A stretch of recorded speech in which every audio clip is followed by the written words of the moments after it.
Hello and welcome to the G.E.L podcast. My name is Ray Emling, and this is my cohort for the evening, Chaz Lewis.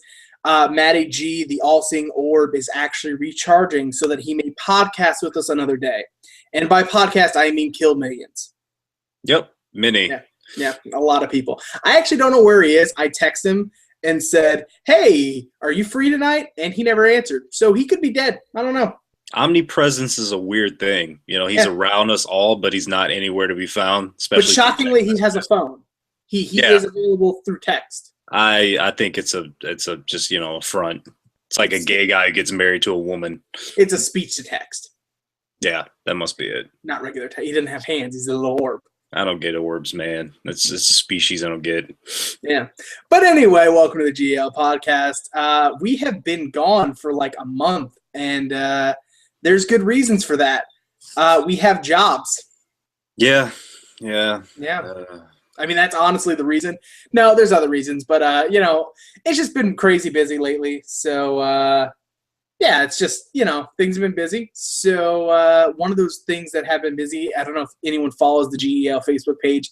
If you don't, it is facebook.com/GEL Comics. That's facebook.com. Didn't figure that one out, did you? G.E.L Comics. Yeah, we still have the comics in there because you can only change a page name twice, and I may or may not recycle that page from something else. What happens if you change it more than 2 times? If they send someone after you? It self-destructs. They send a Facebook killer after you.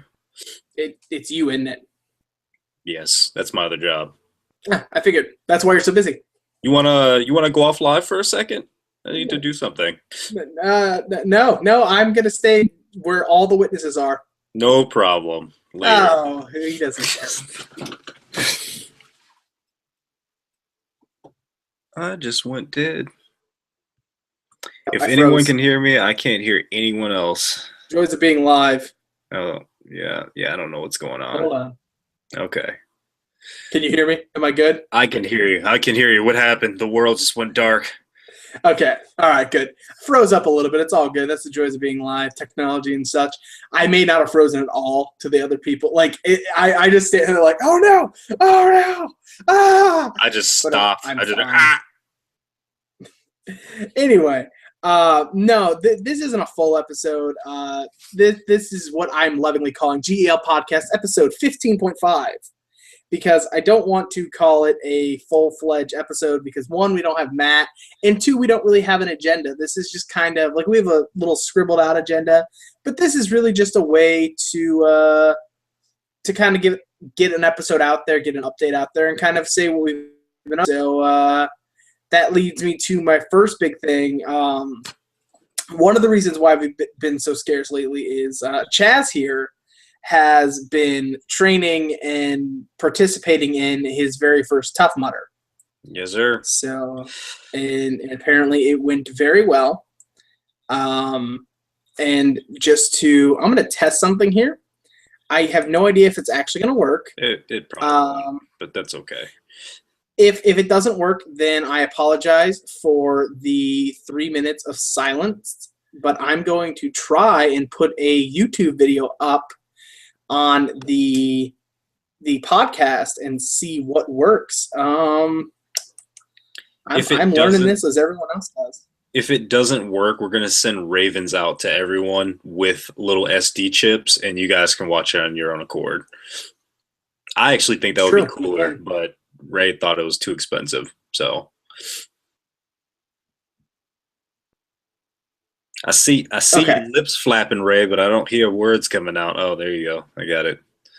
All right. So it said when I played the video, it said that that I was muted. So that must mean that it worked. I don't know. Anyway, we're gonna test this feature out because we want to use it in a new episode. So if you haven't seen this video yet, here's your chance to see it. This is a little video I made about Chaz's Tough Mudder experience and just showing this so he can talk about it a little bit. And then if you have seen it, then cool. And if it doesn't work, then, just wait, go get a drink. Be back in 3 minutes. But anyway, here we go. This is a video I made for Chaz's Tough Mudder experience that you guys can check out right here exclusively on the G.E.L podcast. Exclusively. Maybe.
So I don't think that worked at all. Okay. I'm watching the playback, and it's just Chaz just looking at stuff. So I'll figure that out. Yeah, I don't know. I don't know why it's not working. But if you want to check out the video, it's just it's on my channel. It's Chaz's Tough Mudder Tennessee 2015, and I'm gonna figure out later on how to actually be able to play YouTube videos in this kind of format. That way, we can do some reactions to trailers and everything. That's kind of what we were gonna work on next time. But guess it didn't work. So well, no big deal. But anyway, okay. So that didn't work, but either way, Chaz did a Tough Mudder. This is so unscripted. I don't care. This is fun. It doesn't matter, man. We never read scripts. Yeah, it doesn't matter. Like I said, this is episode 15.5. This isn't a solid episode. This is just for fun and trying to, get our faces back out there so we're not forgetting in the cyberspace. Anyway, so you can check out the video later on. It's on my channel, like I said. But Chaz, tell me a little bit. How was that Tough Mudder experience? Oh boy, the experience. Well, I gotta say, going up to the actual Tough Mudder, it was intimidating because I'd heard so many stories about it. People were saying like all the preparation they had to do for it, and all this crazy stuff. And the military, the military made the obstacles for it, and special operatives from some, like Israel, or I don't know, man. It sounded really scary. But I took the risk, and I got there, and as soon as I got there, it just seemed so different. The atmosphere was really, really interesting. Everyone was really inviting, really cool. And I met people right away. At the very beginning of the race, I met another dude who was there by himself. Very few people were there by himself. I think him and I were maybe the only guys there who were actually doing it alone. And I did the whole thing with him. We didn't run most of it. We did run probably about half of it, maybe. But the actual obstacles weren't the hard part for me. The hard part was the crazy hills in between the obstacles. The whole course was 10 miles long, and the obstacles, there were about, I don't know, man, like maybe 12 or 14 of them, something like that. And the hills between the obstacles were just ridiculous. I swear to you, some of them looked like they were vertical. There was a certain point where I started running down one, and I tried stopping myself, and I literally just slid down the whole hill on my feet. It was like I was on skis. It was amazing. But it was scary because I knew if I fell, I was going to roll down the whole thing and just and turn into like a mud snowball. You've actually finished the rest of the course like that. As a mud snowball. What is that? Oh my God, it's living! It's speaking. We looked up one time, there was actually a big bulldozer that they used to dig up parts of the course. And we looked up at the hill, and it had rolled down the hill, and it was upside down, and they couldn't figure out how to get it up right. So really, they had really all those steep. People doing Tough Mudders, and they didn't think to go, hey guys, can you help us lift this? Yeah, I mean, it was ridiculous. And the crazy thing is too, like, some really crazy looking in shape people that I saw there, I'm like, wow, that guy looks really in shape. But the people who did the best were the little guys and the tall, lanky guys, because the tall, lanky guys could just sprint across, the big gaps and stuff.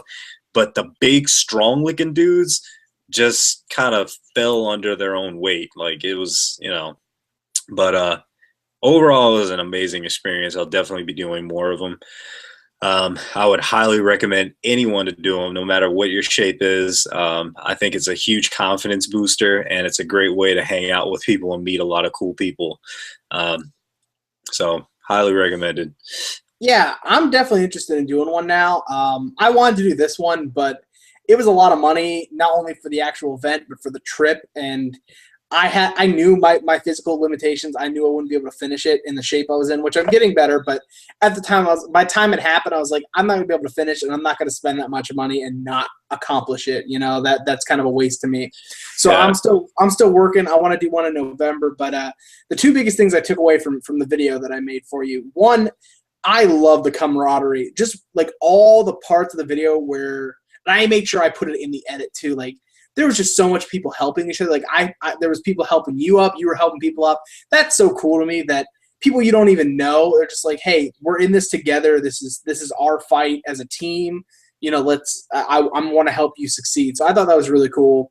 Yeah, they definitely. Oh, go ahead. Oh, no, just to kind of go off of that, they definitely encouraged you in the beginning. They made it very clear that this isn't a race. It's a competition against yourself. And they really, really encouraged like helping each other. I heard that too. In the video, I didn't put the audio in, but I heard the announcer say, look at the people in front of you. You know, these are your teammates for the day. Yeah, yeah. If you watch the video, I had very, very little of the course actually recorded. The glasses that I was wearing were actually a camera. It had a camera in them, very high quality, but they weren't waterproof, and I thought they were. So I was really like kind of, taken aback about using them throughout the whole course because there was a lot of water in the course. And also I was trying to figure out how to use them in the very beginning, and I was using up a lot of footage in the memory in the camera. So I used up a lot of it early on. I couldn't really use it throughout the course. See, I didn't know it was in the glasses. I saw you put the glasses on. Mm-hmm. I don't know why I didn't figure that out because I'm looking at the footage of you from your dad's perspective. Yeah. And I'm like, there's nothing on his chest. There's nothing on his head. Like, where is the camera at? Yeah. I thought you were actually a cyborg and it was in your eyeball. Yeah, he got, from the third person perspective, he got the very beginning and the very end. But all the stuff in between, I barely got any of it. The only thing that was in there was the pegboard, and that was one of the easier ones. Well, I got some of you in the mud pit. Yeah, well, that was literally the first obstacle. Wow. Right away they covered you in mud. I figured. Then too, like just to tell you, there were some obstacles that you literally could not do without someone else's help. So the very first obstacle had these big giant mud slopes. And there was about, I don't know, man, like 10 pits, and they were really, really deep, and they had water and mud at the bottom. And if you tried to crawl up, like I've got long arms and long legs, and I figured I could just like wrap myself around the top and pull myself up, I just slid right down. It was like the cartoons where you see the dude like slap up against the window and like slowly slide down it. That was me. And see, that's why I want to do it so badly, is because you and I have always been a team, and I really want to see how we do together. Mm-hmm. Yeah, that's the reason why I didn't want to do the first one, is because I know you said you didn't care about your time, but I know for a fact that I would have slowed you down. So I didn't want to be that person that was like because you can say that all you want until you get there, and then like you're done with an obstacle and you're ready to move on to the next, and I'm still on the end, just like I don't even how do I do this? Where do I go? I'm stuck. Well, I'm so confused. It's just a pit. You get in it and you climb out. It's not that hard. I didn't get the memo. I'm looking through the pamphlet. I quit. I gotta go. I can't do it. I gotta go. Yeah. So I wanted you to be able to do one by yourself, and then I'd love to do one with you, because I know even if I get into the best shape of my life, it's not going to even compare to the shape you're in. So yeah, it's I mean, my first one, I really did just kind of want to like go through it at my own comfortable pace. Like I said, I teamed up with this other guy, and we kind of went through it, mostly walked it. And the guy with the dreads. No. Everyone asked me that. No, I met him one time at the very beginning. Never saw him again. Was it the guy you helped on the half pipe? Yeah, that was him. Yeah, because it looked like afterwards. I saw the footage where you looked like you two were kind of sticking together. Yeah. The guy with the dreads, I'm convinced that he got eaten by a dragon, because I never saw him again after that first time. He saw the mud and he goes, "Oh no! Oh, not my dreads." I did not think there were going to be mud in here. I don't know why. You didn't think there was going to be mud in Tough Mudder? I don't know why he turned into Medea when he got into the course. Not my dress, girl. No, ain't going to happen. No way. I don't play that. Not me. Yeah, I forgot what I was going to say, but I definitely recommend it. Like I said that. Yeah. Well, two more things I realized from the video. The second thing was, I sit here going, man, I was way too out of shape to do that. I saw some of those people in that video. Yeah. There were some really out of shape people. Yeah. it made me feel good about myself because I was like, I could do this. Yep. If that guy's alive right now, I can do this. I mean, I saw one guy literally like laying in one of the pits. I thought he was dead, and he was That's like in the video. moving. That's in the video. He looks like a golem. Like he looked like he was like part of the scenery almost. And then he's just like, it's like the scene from Pirates of the Caribbean with Bootstrap Bill, and he's part of the ship, and he's all barnacles, and all of a sudden he's just like, here.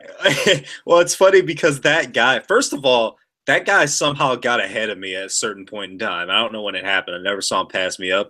Second of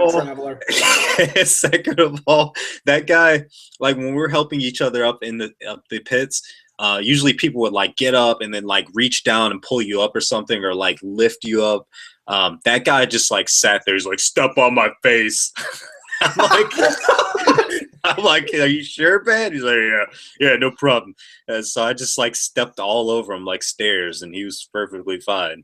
So he really thing, that kind of leads to my next point, because the third thing that I realized from that video, your dad is a cartoon character. I promise you that. I love your dad. What, we are here. Chaz is ready. He is hyped, and he is ready to boogie. What does he get Tough Mudder wrong? First of all, my mom was doing this the whole time, and then my dad starts doing it as soon as he gets on camera. He's like, "What's?" And it's literally posted behind you. What's this called again? That is that thing right there. Wait, what's this called again? Tough Mudder, Tough Crutter. Right. All right, let's do this. In the video, I think he calls it Tutter. Tough Tutter. The Tough Tutter. This is the same guy who walked in his boxers in the dark outside where you could barely see. So since this isn't actually a full podcast, we're going to tell that story. Let's see, you go ahead. So this is the first experience I have with Chaz's dad. So I knock on his door. First of all, we had a buddy named Chris Pender. If you knew who he was, you would be laughing already. If you don't know who he is, picture me, but about 200 pounds heavier. Like literally he's this wide, just like outside of the camera view. And he randomly had the idea. Chaz lives probably about, 45 minutes from where I used to live? Yeah, about that. Yeah. So so Chris, I go over to his house and he goes, "We should go to Chaz's house." And that's, like I said, it's 45 minutes away. It's not like up the road. It's like, it's a drive. Like you have to be dedicated to this. So we go up to Chaz's house unannounced. He has no idea we're coming. And we knock on the door. Chaz's dad answers the door, opens the door in nothing but boxers, fly wide open. Just doesn't care. Doesn't even care. He doesn't care. And he just goes, "Sup?" No, he didn't say sup. But no, but he's like, "Hey boys." I don't think he knew who we were. I'm pretty sure he just thought we were crackers on his lawn. He wanted us gone. This also happened in the middle of the night. It was the middle of that. It wasn't that late. It was like 7. Oh no! He got up and he was in his underwear with his junk hanging out. He's like, "You boys still awake?" Oh yeah. No, that's later. So we get there. He opens the door like that. And we can't look. Like we look down and then we just look straight up. It's like just kind of gotta slowly look down again, just to make sure we saw what we saw. So he's like, "Well, Chaz is at Walmart, but you guys can come on in." So we go in. We go upstairs and wait in Chaz's room. And his PlayStation's broken. So Chris and I lay down on our stomachs messing with the PlayStation. Butt up in the air. Suddenly, silently, no, don't hear the walking, don't hear the door or anything. Chaz's dad is behind us, and he just goes, "Boys," and we're like, "Holy crap! What? No!" He's like really, really like scared the crap out of us. And we're in the like I said, we're laying on our stomachs, butt up in the air. Like we're in the most vulnerable position a man can be in. Like it's just we're like, "Hey." He's like, "I just want you to know, I don't mind you guys coming, but next time can you call?" And we're like, "Of course, no problem." And he just slowly closes the door and leaves.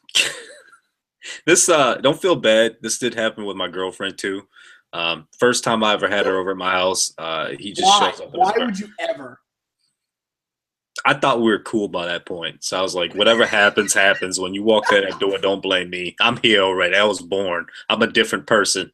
Well, she's half black, so she understands that there's no shame. Well, I thought other black people didn't do this, but then I watched Kevin Hart's comedy. Yes. And that was my dad. No, it's our dads. Kevin Hart's dad is the perfect combination of my dad and Chaz's dad. He's got the intimidation factor of Chaz's dad, but the just straight up goofy stupidness of my dad. Which yields in I don't care if I walk around in my boxes with my junk hanging out, dad. And I'm gonna dance when I talk about it. like the line that reminds me of your dad is when he's like, "You're gonna learn today." That's your dad. You're gonna learn today. My dad is all right. That's my dad. Anyway. Yeah, that. No, go ahead. Well, you had something coming. Well, no, I was just thinking about when he was in the theater too, and he was like walking by, and his junk was hitting people in the head. Like that also would be my dad. For some reason, my dad. That's for some reason, because your dad doesn't realize that his junk's hitting people in the back of the neck. My dad literally will fart and not talk about it. Like it's so loud that like everyone heard it. But he just doesn't acknowledge it. He'll just be sitting there and be like, and like that's the thing. It's completely obvious when he does it because he squint. He's like, literally, this is a conversation. Be like, yeah, yeah, it's good gear for the Cubs. Yeah, my dad still walks around naked in front of me. Say, "What's up, son?" Like he'll come in from work. He'll be taking off his shoes and like just having a conversation with him. Hey, Dad, how's work today? And, like leaning up against the wall. He's like, "Hey, it's fine." He's like taking off his shoes. It's like that scene from Family Guy where he's like, you talk to a black guy, he's like taking off his shirt in front of you. Well, my dad keeps going, and he's taking off his off his shoes and his socks and stuff, and he just takes off his boxers. He's just stark naked, and I'll be talking to my mom. He'll just walk in naked. "Hey, what's up, guys?" And just have a conversation. And then when he leaves, I always turn to my mom. I'm like, "Why does Dad still think that's okay?" And she doesn't have an answer. She's like, I don't know. I don't even like it. I don't. I'm married to him. I keep telling him to stop, and he just keeps doing it. He just keeps he even walks outside and does it. I believe that. I mean, the man literally opened the door with his fly open. I believe that 100%. Yeah. So the other thing I loved about that video, I just love your parents in general, is the very end when your mom looks at you, like she's trying to get a picture of you, and then your dad's in the shot, and she goes, "What are you doing in the picture? You didn't do nothing." That just cracked me up. I don't know why. Well, the fact that my mom's always insulting my dad, and my dad just kind of like just takes it. He's like, "Oh." Your parents remind me of oh shoot, Frank and Marie from Everybody Loves Raymond, but much blacker. Much blacker. Yeah, I think my dad is the definition of a married man. Like he just kind of takes what my mom dishes out to him, and he's just like, "Oh well, I'm just gonna use my camera." That's because your mom's got a mean left hook. She does. That's why I can take a punch so well. You've been training your whole life. I'm like, when I first got into MMA and someone hit me, I'm like, "Is that all you got?" My mama literally can hit harder than you. My mom hits harder than you. Everybody says that. Mom, get in the ring. He don't believe. Get in the ring. At 86 years old, my grandma played football with me. She had a beard too and a shotgun behind her door in her bedroom. I remember that we're just talking about our family, and I don't care. I remember. I was never super close to my grandma. Like I always loved my grandma, but I never realized how much of a connection we really had until one day we're out to eat. Like not even at our house. We are in a restaurant, and I'm sitting there, buttering a roll. All of a sudden, I get hit in the face with a roll. Oh, and what? I look up, and my grandma's just like this. And I'm like, did you just throw a roll at me? And she goes, it's that guy. I'm like, it was the funniest moment of my life. I'm like, holy crap, me and my grandma are like the same person. This is awesome. Well, I think the only difference is my grandma would have threw the roll at me and then kept looking at me. Do something. She'd be like, dang, grandma, bring it on. My grandma actually went out looking for fights at night. She's like, I'm bored. I'm going out to get a fight. Maybe me and your grandma are the same person because I do that every night. It might be the case. Anyway, so yeah, the Tough Mudder, it went well. So something new I want to implement into the podcast, which I was going to do this at the beginning, but I wanted to explain it first. When we start doing the podcast again, hopefully very soon, probably next week, Matt's dead. So, I mean, he regenerates, so he'll come back. But something new I've been wanting to do is what we're currently playing. So, Chaz, I'm going to let you go first since yours is very boring. You're just mad because you don't want to play it with me. No, it's just boring because it's the only game you own. It is. It is for the PS4. It's the only game I own right now. It's probably going to be that way for a little while. I've beaten it it's going on 4 times now. So just sell it already. No, I can't. I'm addicted. It's so hard, and that sounded gay. Anyway, it's Bloodborne. It's so hard, but you beat it 4 times. It's so hard. I've only beat it 70 times. No, it's it's Bloodborne. I'm still addicted. So backstory for me. When this guy got a PS4, he said he was getting Bloodborne as his first game. I wanted to be able to play with him. I sold Destiny to both my PS3 and my PS4 copy to get Bloodborne. Worst decision I ever made in my life. I knew I wasn't going to like it. I didn't know how much I wasn't going to like it. I thought, I was like, no matter how much I hate this game, it'll be worth it to finally be able to play PS4 with Chaz. Except for the fact that the co-op system in Bloodborne is garbage. In defense of Ray, it's broke as hell. It's really broken. It's hard to beckon someone else. And even when you're in the same level range, they make it really, really tough. I remember I was playing DBZ Xenoverse because I got so fed up with Dragon Ball Z, and I'm in a party with you and Matt, and you and Matt literally spent 25 minutes trying to connect to each other. Yeah. Well, that was in a dungeon. That was in a challenge dungeon. That was a little bit different. Anyway. So one, before you can even have someone join your game, you have to get the beckoning bell. If you need help for people, like if you need people to come into your game to help you, what sense does it make that you need to be part of the game to be able to get them to help you? Well, I was so stuck.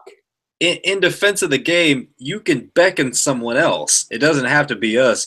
You can get someone else to help you get the bell, then you can beckon us. No, but you can't get someone to help you if you don't have the bell. Have the beckoning bell. That's what I'm saying. Like, well, I'm stuck. I need help, but I can't get help because I haven't got far enough in the game to get the bell. You get the bell by seeing the first boss. You don't even have to beat him. You just go there like, oh, there's the boss, and it gets slapped in the face. I understand that. If you need to beckon, well, obviously you need help. I could not see the first boss at all. Yeah, I kept trying to get to him, and there were crows, and there were rats, and there were werewolves, and I got killed. You made yourself seem like a complete punk with that first part of that sentence at first. You're like, there were rats and there were crows, and I couldn't do it. Werewolves, you should have said first. No, I always like to close on werewolves. Because they'd be like, oh, this guy's a wuss. He barely survived rats and crows. Oh, no, there's werewolves. Oh, well. There's werewolves, too. Oh, he's forgiven. Well, this guy's on our house. Hey, we did share play, and I got you to the first boss. So you did. And then I summoned Matt to help me beat the first boss. He literally ran in, helped me beat the first boss, and then disappeared. That, in my mind, is not co-op. That's not co-op at all. That's, hey, I'm stuck on a part. Come help me. If I wanted to play a game by myself, I would play a game that I actually like. I thought that the co-op system was going to let me actually – like, in Dark Souls, you could do more than beat one boss. No, it was always the same way. Maybe we just never got to a boss. Yeah, you summon someone, they come, then they leave. That's always the way it's been. I summoned Matt, and then but you didn't need did you need souls and stuff like that? Like, couldn't you just summon them at any time? Back during that time, I think it was humanity that you needed. I don't know if humanity was a currency for I just started Dark Souls, and I never had an issue playing with Matt. Mm-hmm. Yeah, it was. I think it was a little bit easier because back then, someone wrote a sign on the ground, and then you said, "Oh, okay, this is the person I want." Then you summoned them. Now, if you ring a bell and someone has to be in the proximity, and but still, I don't think they got all the bugs out. You didn't have to spend points to summon people. I don't remember. I don't remember either, but I know for a fact that I did not have that much frustration with Dark Souls as I did Bloodborne. I didn't get into Dark Souls as much as I got into Bloodborne. Like Dark Souls, I beat it one time. I'm done. This is not fun anymore. But, Bloodborne, I got killed by a rat once, and I was done. Bloodborne, I like more. I like more with Bloodborne because one of the dodge system, I feel way more free. I feel like a superhuman than a dude in a freaking tin can trying to fight monsters. I feel like someone put me in a Folgers can and said, "Kill that guy," and that guy happens to be 7 feet tall, like seven stories tall. The best part of waking up is dying in a cup.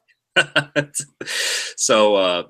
I like Bloodborne a lot more. I like the environment and I like the style better. I like knights and stuff is why I watch Game of Thrones, but I've always liked the vampire hunter look.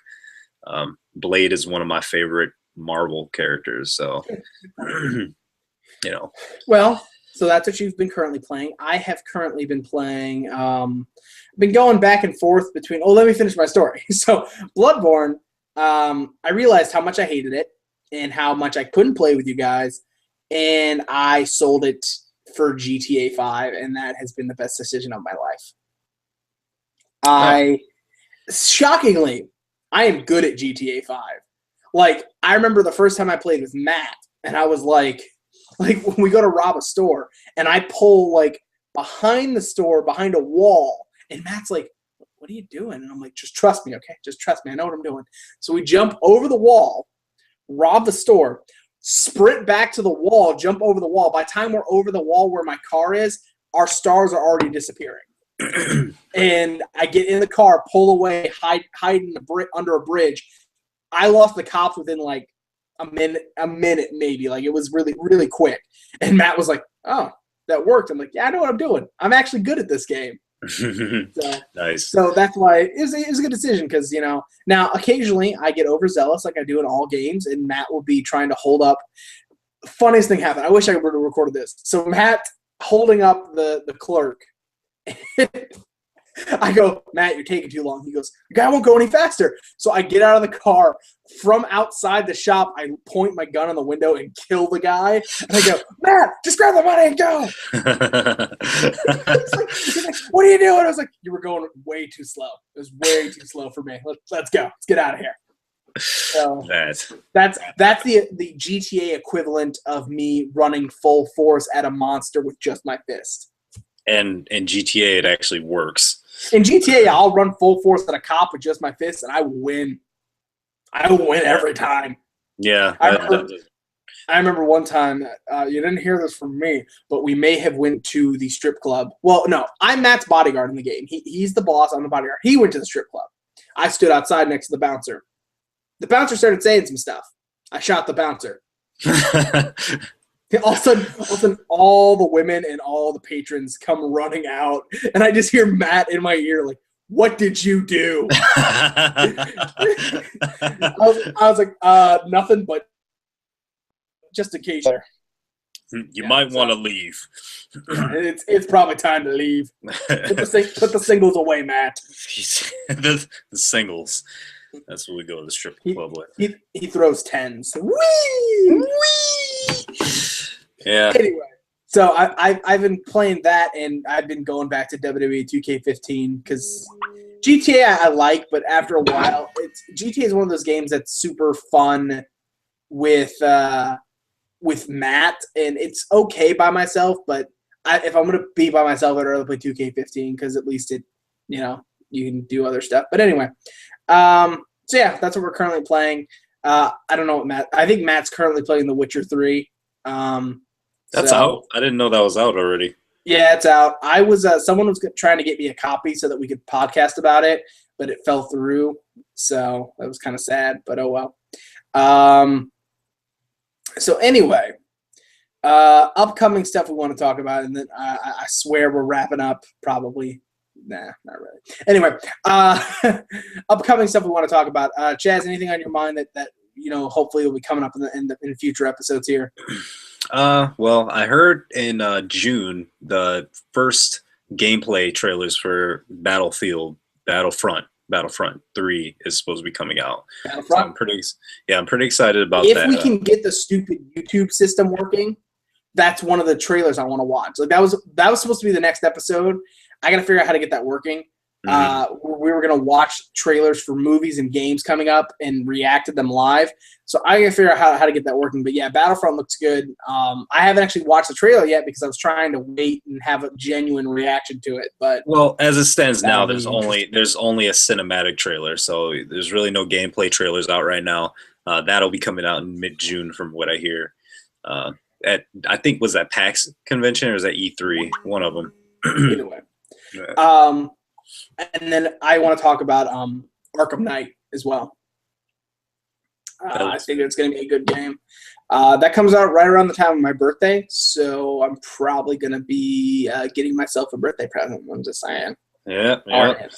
Or a certain Tough Mudder finishing buddy of mine could, whatever. I don't know what you're talking about. You're texting. You're not even paying attention to me. What? That hurts. Spaghetti? That hurts me right in the beard. I'm sorry. That's where my heart is. I would rather hurt you in the chest. Yeah, because I don't have a heart there. It's in my beard. Wow. How does that feel when you cut? That's why I don't shave. I can't. It would literally kill me. I literally can't shave. It'd be really bad. Okay, so that's enough about upcoming stuff. We don't want to waste too much, but let's have a nerd out. I really wish we were like radio DJs and I could get like a sound effect, like a push button. It's like nerd out. Like I'm gonna work on that. I'm gonna get that going. I'm gonna figure that out. Let's do it. Oh, all right. Nerd out. Suicide Squad. Thoughts and reactions. Go. I haven't seen much of it yet. I mean, there's no trailer out, but Will Smith is playing in it. I think this is a great way for him to redeem himself since he played in that last crappy movie he was in. I think it was about like pocket snatchers or something stupid. I loved him in Hancock. I think he'd be a great supervillain / hero, whatever he decides to play. I think he's really convincing. He's playing Deadshot, I believe. Is he? Okay, so I'm curious about that. Or either Deadshot or Deathstroke. Deathstroke? No, it can't be.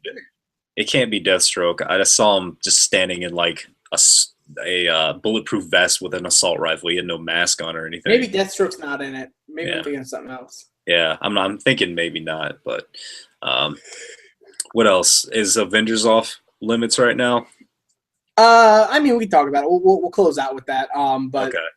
Just real quick too. What do you think of the way the Joker looked, though?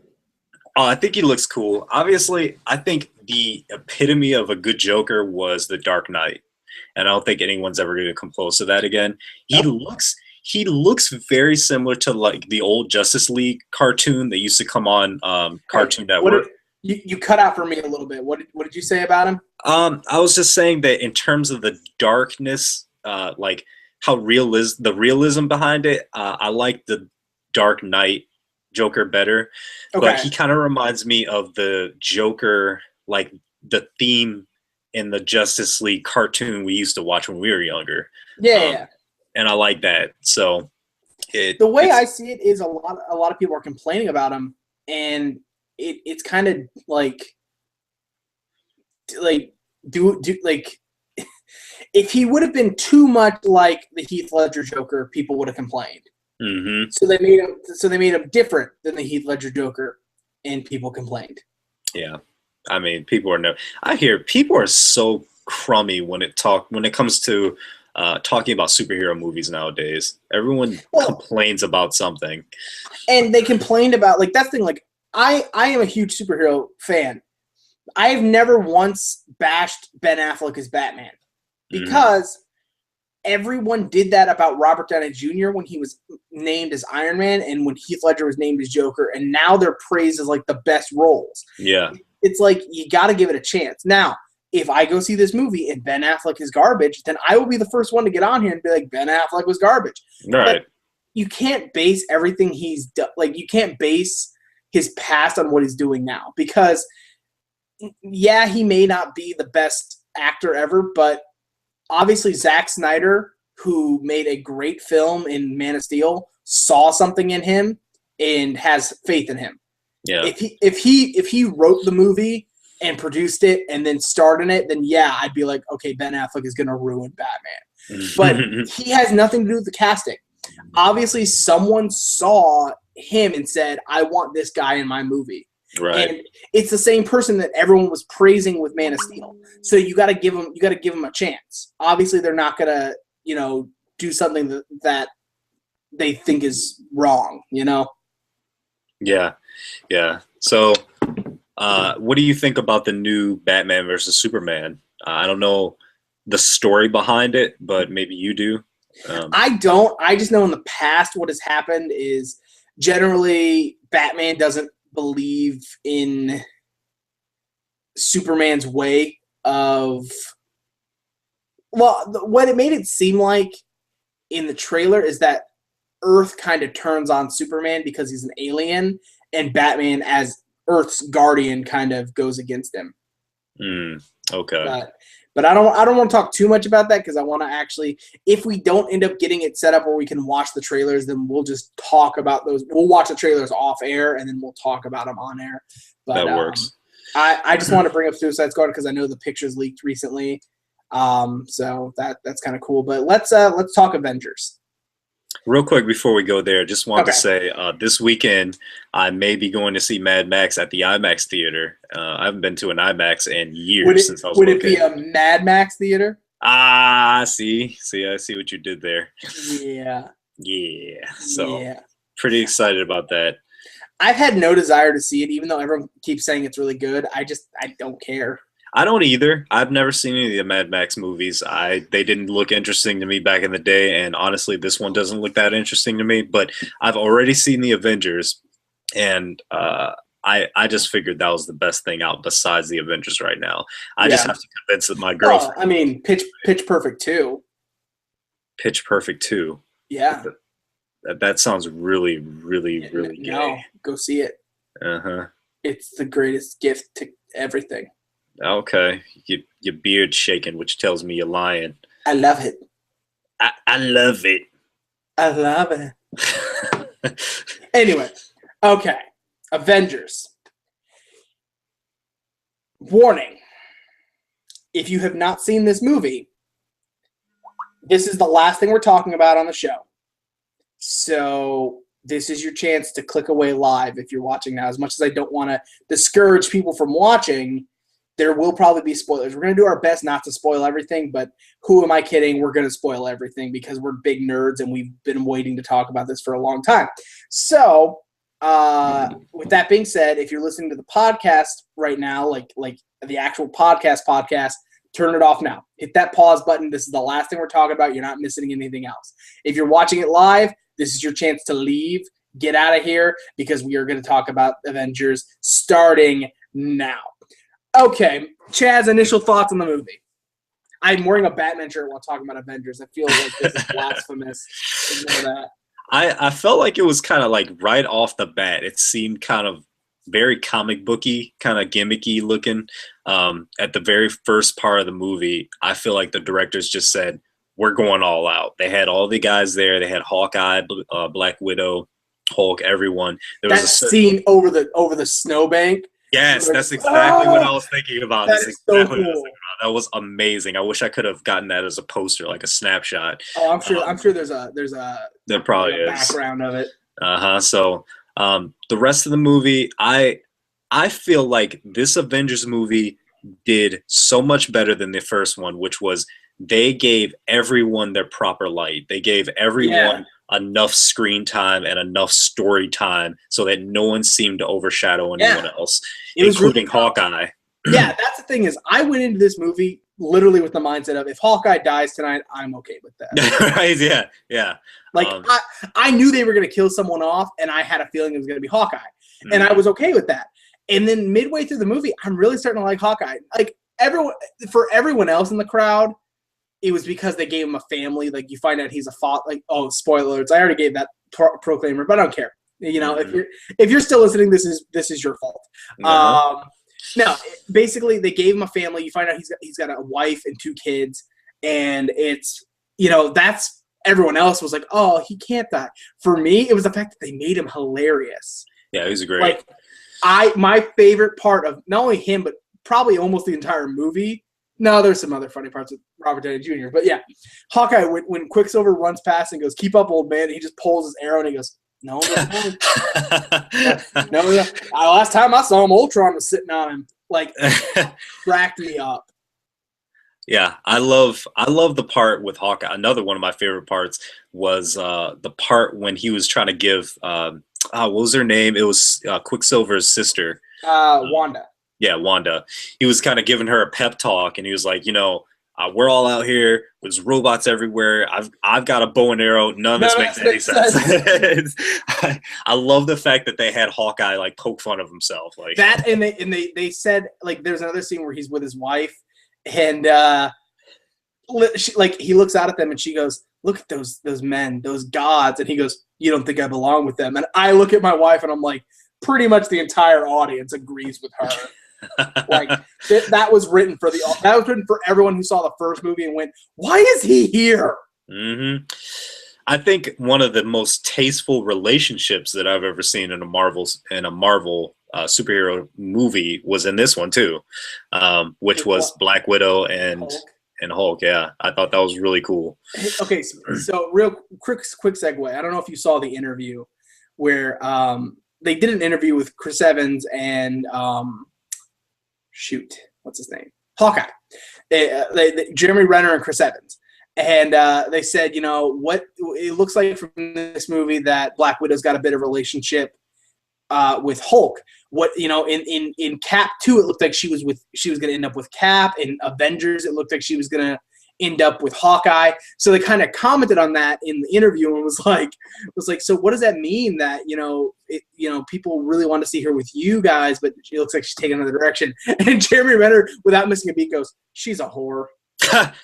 Like, it cracked me up, and they got in like really big trouble for it. It was just totally a joke, but oh my gosh. Yeah, they got in like big trouble. But it was so funny the way he does it.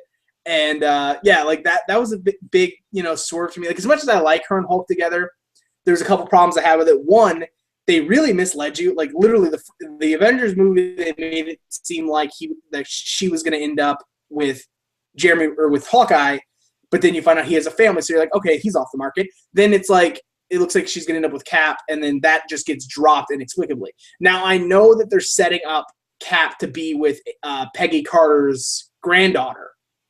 That she was in Cap 2. That she was the neighbor that ended up being a S.H.I.E.L.D. agent in Cap 2. That's who they're setting up him to be with. But they didn't really hint on that enough in the movie, and they kind of dropped the Black Widow Cap relationship really easily. So I wasn't okay with that. And also, there's a story arc in the comic books where Black Widow and Cap have a child. So I want them to end up together so that story arc becomes reality, but probably not going to happen. Yeah, well, I know that's not going to happen because Chris Evans is done with Marvel now. And now, speaking of that, do you think well, no, not yet. He's got Cap 3 and he's going right. Then he's definitely going to be in Infinity Wars. You think? The last Avengers? Oh, yeah, he's signed on. Yeah. I think, he's going to do, there's probably not going to be any more Cap movies, right? There's probably going to be. Civil War is the last one, probably. Right. The Civil War is going to be the last one. And I think, honestly, if there's anything past that, it's probably going to be, what was his name? Winter Soldier. Yeah. Yeah, Bucky. If they follow the best thing, they don't have to follow the comic book. Now, they might because Chris Evans probably doesn't want to keep going with it, but they don't have to follow the comic books because he ends up coming back in the comic books. I really don't understand how they're going to do this Civil War thing. I don't feel like there's enough background for this. There's a ton of people in it. So far signed on, the confirmed cast is Cap, Iron Man, Vision, Black Panther, which that was another thing I want to talk about. What's the name of the city? When Wakanda. They said it, Wakanda. I'm in the movie. They say Wakanda. I'm like, Black Panther. Mm-hmm. Like I just lost it. Yeah. So that was awesome. Another thing I want to talk about Avengers. That's going to lead big into the Black Panther is probably going to get his own movie. If he doesn't get his own movie, he's going to be in Civil War, as is Ant-Man is going to be in Civil War. There's talks that obviously Black Widow and Hawkeye are going to be in Civil War. There's talks that Hulk will end up in Civil War. Thor is not going to be in it. Thor's going to be back in Asgard. And then the big thing is that Spider-Man may be in Civil War. That's interesting. Which he kind of needs to be because he is a major part of Civil War. He's a huge part of it. I don't know how they're going to do it. Doesn't Sony still own Spider-Man, right? Sony has agreed to let him appear in a Marvel Studios movie. Okay. But the thing is, they're not using Andrew Garfield because Andrew Garfield bashed Sony and Sony fired him. What? Yeah, I guess you remember when Sony had all those hacks and everything, all the leaked emails? Yeah, one of the leaked emails was Andrew Garfield basically like, man, Sony sucks. I can't believe they're like, oh, he like bashed them, so he got fired. What a bunch of dictators. They should have listened to the rest of us. I was saying the same thing. Yeah, I know. Suck. This is the second time this has happened. Yeah. Come on. So he got fired. So it's a new person playing Spider-Man, and I think they just need to skip the origin story altogether. At this point, if you don't know Spider-Man's origin story, then you're stupid. Well, I mean, you shouldn't be watching Marvel superhero movies. Yeah, like there's been 5 Spider-Man movies. Yeah. Like, so how do you not know his origins yet? There's been no allusion to any of the other superheroes in a Spider-Man movie, though. So I'm wondering how they're going to justify that. I think it's going to almost be like a X-Men Days of Future Past type situation where they're just going to pretend like it never happened. I see. Or they actually could probably make Civil War be Spider-Man's origin story. Like, and they don't have to take long with it. Like, literally, you could have, especially since the Civil War story arc is probably not going to start with Iron Man and Cap at each other's throat. They could start with literally Iron Man walking into Avengers headquarters because he's not a part of the Avengers anymore. He left at the end of Avengers 2, but Cap is still running it. So I picture this happening. I picture Iron Man walking in and basically saying something like, I have a new recruit for you. He's recently received his powers from, a radioactive spider, or however they do the origin. Like, let Iron Man explain his origins and have like a big file and be like, this kid, he just recently got his powers. He's been making a big splash in New York, and I think it's about time that he gets proper backup or something like that, something along those lines. And then you introduce the kid and make Civil War almost his origin story, especially the way Civil War goes. Is Spider-Man's a huge part in that, so it is going to be a central focus on him. So if you have Spider-Man, doesn't that mean you have to have the Punisher? Not necessarily. That's a pretty important part too, isn't it? Because he tries to kill Spider-Man. Yeah, but that's in a Spider-Man comic. It's not in the actual Civil War story arc. Oh, okay. I thought Punisher doesn't actually have a big part in the Civil War story arc. Now, someone who does that, it is looking like he's not going to make it in, is Wolverine. So that's true. He has a major part in Civil War. But for those of you who don't know what Civil War is, basically, and it's actually going to tie in with Avengers perfectly after the whole thing with Ultron. Basically, the government kind of steps in and says, remember the giant robot that almost killed the entire world because you guys went unchecked? Yeah, that's going to stop now. Like, they come in and say, if you want to be a superhero, you have to be registered. We have to know what you're doing at all times, and we need to control this. Now, normally Iron Man would be against this. However, because of the whole thing with Ultron, it's going to tie in perfectly where he is so guilt-ridden that he is for this. Captain America, being the freedom fighter he is, thinks this is against, people's civil rights, and it goes against it, and that is civil war, basically, is Iron Man is pro-registration, Captain America is anti-registration. So, very good. If you really want a lesson in this, go play Marvel Ultimate Alliance 2, except for the part where they control the supervillains and the supervillains go rogue. Yeah, they went crazy with that. They added a lot of crap that was not no. Really funny too, because the new Mortal Kombat game actually used that same theme. I'm really sick of like mind control stuff. It's so old. Yeah, no, I'm tired. I love that they kind of commented on that too in Avengers 2 with Hawkeye. He was like, I did the whole mind control thing. Not again. No, not again. That was pretty good. Yeah, I'm good with that. But any other thoughts on Avengers? No, nothing that I can think of. I mean, there's a lot going on. I think that if I watched it again, I'd probably have more to say about it. But I tried to take notes, but I just couldn't. Yeah, it was too epic to take notes. It definitely was. I'll be seeing it again. Hopefully, it'll be out for another week. If so, then I'll watch it next weekend. I'm sure it's going to be in all the way to like July. Yeah. The other thing I want to talk about is the big thing with the twins. Real quick, a lot of confusion basically. Wanda and Pietro Maximoff, Quicksilver and Scarlet Witch are X-Men. But they are just as equally a part of the Avengers storyline. So, because they are so equally, like, they are literally, like, big major parts of both comic books. So, basically, Fox and Marvel Studios kind of sat down and was like, okay, look, just because they are X-Men, like, they're also Avengers. You can't claim them. Like, you can't claim like they're major parts. So basically the way it broke down was Fox was kind of like, okay, you can use them, but we have some ground rules. And the ground rules are basically this. Could not mention Magneto at all. Obviously. You couldn't even hint at Magneto. That's why, like, our dad died. He was the first in the pit. He dead. Like, you cannot bring up like even the slightest inkling of Magneto because that would infringe on X-Men. The other thing is they kept calling them enhanced because they could not call them mutants. Mm-hmm. That was a big thing. So I just read an article just to kind of go off of this real quick that Marvel actually went back and changed the origin story of Scarlet Witch and Quicksilver. They didn't change the origin story. They changed the illusion that they're not really Magneto's kids or something, but they're basically playing this game so that Fox doesn't have rights over what they're saying they have rights over. Well, and that's always been a thing too, is, they just kind of finally solidified it. But in the comic books, Pietro and Wanda did not know that Magneto was their father for the longest time. Mm-hmm. So that's why, like, if for some reason Marvel Studios either gets the rights back to X-Men or Fox finally goes, okay, you can use them, they can totally use those characters still and have it fit right in with Avengers, because for all they know, their parents did die. Because in the comic books, for the longest time, they had no idea that Magneto was their father.